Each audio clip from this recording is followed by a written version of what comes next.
Hi friends, welcome back to my YouTube channel.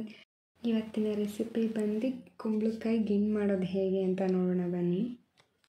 Okay, first ನಾನು ಇದನ್ನು ಕುಂಬಳಕಾಯಿನ ಹಚ್ಕೊಂಡು ಚೆನ್ನಾಗಿ ತೊಳೆದ್ಬಿಟ್ಟು ಈಗ ಒಂದು ಕುಕ್ಕರ್ಗೆ ಹಾಕಿ ಸ್ವಲ್ಪ ನೀರು ಹಾಕಿ ಒಂದು 2-3 ವಿಜಿಲ್ ಕೂಗಿಸ್ಕೊತೀನಿ ಫ್ರೆಂಡ್ಸ್.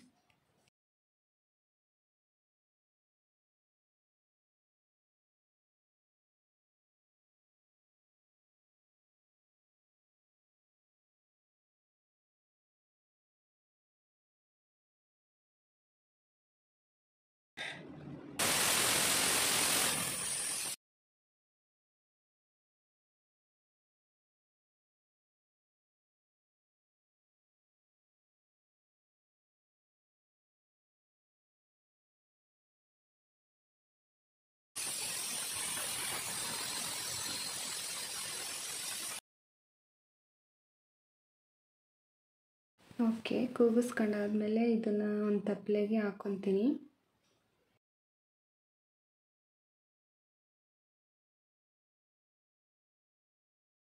ಓಕೆ, ಇದನ್ನೆಲ್ಲ ಒಂದು ತಪ್ಪಲೆಗೆ ಹಾಕ್ಕೊಂಡು ಈಗ ಒಂದು ಬಾಣಲಿಲಿ ಕಡಲೆ ಬೀಜ ಎಲ್ಲ ಹುರ್ಕೊತೀನಿ.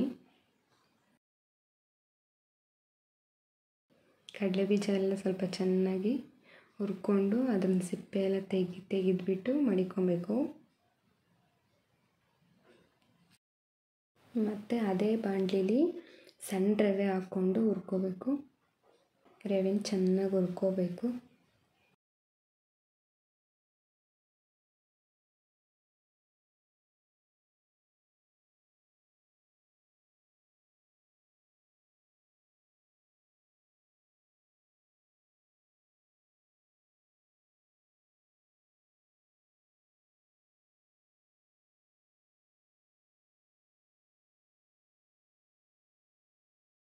ರವೆ ಎಲ್ಲ ಹುರ್ಕೊಂಡಾದ್ಮೇಲೆ ಈಗ ತಪ್ಪಲೆಯಲ್ಲಿ ಬಗ್ಸ್ಕೊಂಡಿದ್ವಲ್ಲ ಕುಂಬಳಕಾಯಿನ, ಬೇಯಿಸಿರೋವಂಥ ಕುಂಬಳಕಾಯಿಗೆ ಇನ್ನೊಂದು ಸ್ವಲ್ಪ ನೀರು ಹಾಕ್ಬಿಟ್ಟು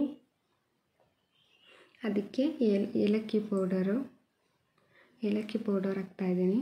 ಹಾಗೆ ಕೊಬ್ಬರಿ ತುರಿದು ಮಡಿಕೊಂಡಿದ್ದೆ, ಕೊಬ್ಬರಿ ಕೂಡ ಒಂದು ಸ್ವಲ್ಪ ಹಾಕ್ತಾಯಿದ್ದೀನಿ. ಆಮೇಲೆ ಬೆಲ್ಲನೂ ಕೂಡ ಚೆನ್ನಾಗಿ ಚೆಚ್ಚಿಬಿಟ್ಟು ಹಾಕ್ಕೋಬೇಕಾಗುತ್ತೆ. ಓಕೆ, ಬೆಲ್ಲ ಎಲ್ಲ ಹಾಕ್ಬಿಟ್ಟು ಅದನ್ನು ಚೆನ್ನಾಗಿ ಮಿಕ್ಸ್ ಮಾಡ್ಕೋಬೇಕು.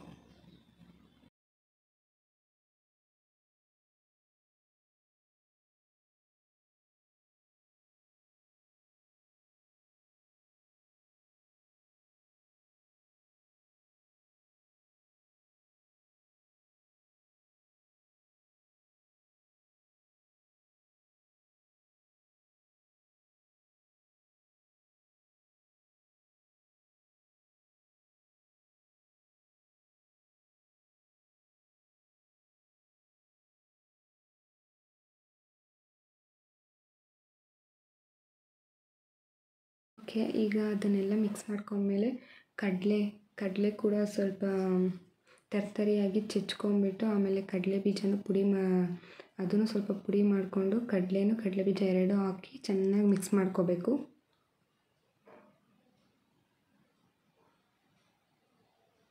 ಓಕೆ, ಅದು ಕುದೀತಾ ಇದೆ. ಇವಾಗ ಅವಲಕ್ಕಿ ತೊಳೆದು ಇಟ್ಕೊಂಡಿದ್ದೆ, ಅವಲಕ್ಕಿ ಕೂಡ ಹಾಕಬೇಕು. ಅವಲಕ್ಕಿ ಹಾಕಾದ್ಮೇಲೆ ಈಗ ರವೆ ಹುರಿದಿಟ್ಕೊಂಡಿದ್ವಲ್ಲ, ರವೆ ಕೂಡ ಇವಾಗ ಮಿಕ್ಸ್ ಮಾಡಿ ಚೆನ್ನಾಗಿ ಗಂಟಾಗದೆ ಇರೋ ಥರ ಚೆನ್ನಾಗಿ ಮಿಕ್ಸ್ ಮಾಡ್ಕೋಬೇಕು.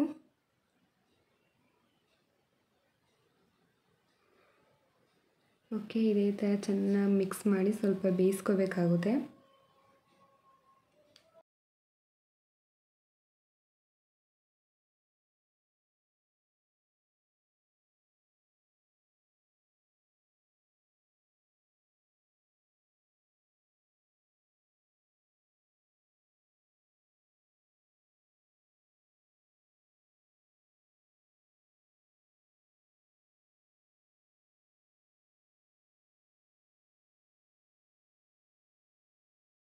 ಈ ಥರ ಮುದ್ದೆನೆಲ್ಲ ನಾದ್ತೀವಲ್ಲ, ಮುದ್ದೆನೆಲ್ಲ ತೊಳಸ್ತೀವಲ್ಲ, ಆ ಥರ ಚೆನ್ನಾಗಿ ತೊಳಸ್ಬೇಕಾಗುತ್ತೆ.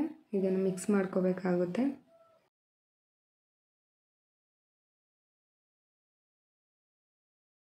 ಈಗ ಒಂದು ಪ್ಲೇಟಿಗೆ ಅದನ್ನೆಲ್ಲ ತೆಗೆದು ಹಾಕ್ತಾಯಿದ್ದೀನಿ. ಮೌಲ್ಡ್ ಆ ಥರ ಎಲ್ಲ ಏನು ಯೂಸ್ ಮಾಡ್ತಾಯಿಲ್ಲ.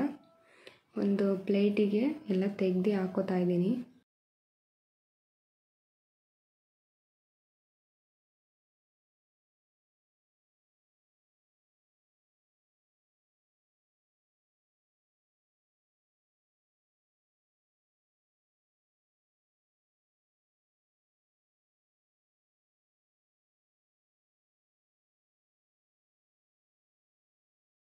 ಈ ಥರ ಎಲ್ಲ ತೆಗೆದು ಹಾಕಿ ಎಲ್ಲ ಕೂಡ ಕ್ಲೀನಾಗಿ ರೌಂಡ್ ಶೇಪಲ್ಲಿ ಮಾಡಿ ಮಡಿಕೊಂಡಿದ್ದೀನಿ.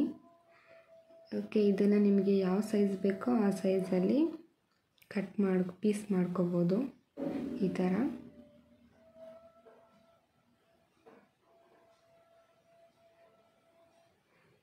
ಓಕೆ, ಕುಂಬಳಕಾಯಿ ಹಲ್ವ ರೆಡಿ. ನಿಮ್ಗೆ ಯಾವ ಶೇಪಲ್ಲಿ ಬೇಕೋ ಆ ಥರ ಶೇಪಲ್ಲಿ ಕಟ್ ಮಾಡ್ಕೋಬೋದು. ನೋಡಿ ಎಷ್ಟು ಚೆನ್ನಾಗಿ ಬಂದಿದೆ. ಈ ವಿಡಿಯೋ ಇಷ್ಟ ಆದರೆ ಲೈಕ್ ಮಾಡಿ ಹಾಗೂ ಶೇರ್ ಮಾಡಿ. Thanks for watching.